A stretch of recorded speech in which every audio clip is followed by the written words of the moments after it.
মাত্র একটি মালটা দিয়ে আজকে 30 মিনিটে মজার এই কেকটি একদম সহজেই তৈরি করে দেখাবো। খেতেও কিন্তু ভীষণ মজার, চায়ের সাথে তো একদমই জমে যাবে। ভিডিওটি যদি শুরু করে থাকেন তাহলে একটি লাইক কমেন্ট ও শেয়ার করতে পারেন। তৈরি করার জন্য আমি প্রথমে একটি মালটা নিয়েছি। আমি মালটাটাকে খুব ভালোভাবে ধুয়ে পরিষ্কার করে নিয়েছি। এবার গ্রেটারের ছোট অংশ দিয়ে শুধুমাত্র উপরের এই খোসাটাকে আমি গ্রেট করে নেব।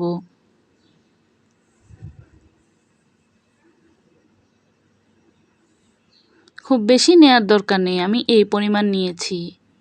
আপনারা বেশি তৈরি করলে বেশি নিতে পারেন। খোসাটাকে ফেলে আমি মালটাটাকে এভাবে কেটে নিয়েছি।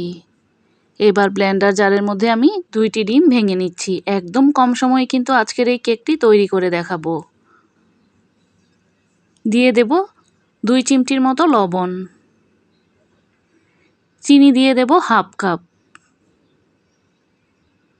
ভ্যানিলা এসেন্স আধা চা চামচ। রান্নার তেল দিয়ে দেব 4 টেবিল চামচ। এবার আমি এগুলোকে ব্লেন্ড করে নিয়েছি।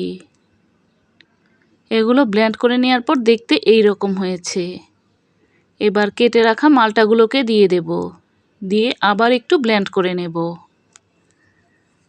দেখতে এখন এই রকম হয়েছে। এবার আমি একটি বোলের মধ্যে ঢেলে নিচ্ছি।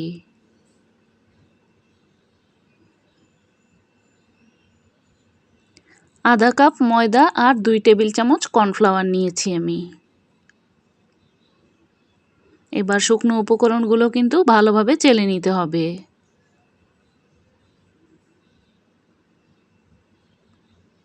এবার দিয়ে দেব 2 টেবিল চামচ গুঁড়া দুধ, আধা চা চামচ বেকিং পাউডার,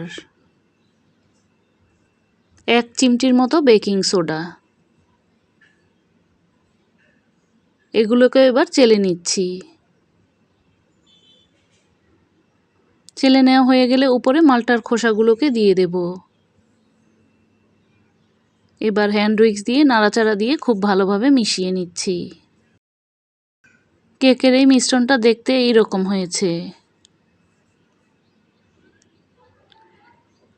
এবার সুন্দর একটা কালারের জন্য আমি একটুখানি ফুড কালার দিয়েছি। আপনারা চাইলে বাদ দিতে পারেন। আমি যেহেতু ভিডিও বানাচ্ছি এজন্য ফুড কালারটা দিয়েছি। এবার কেকের মোল্ডের মধ্যে আমি কাগজ বিছিয়ে তেল ব্রাশ করে নিয়েছি। কেকের এই মিশ্রণটা এখন ঢেলে দিচ্ছি।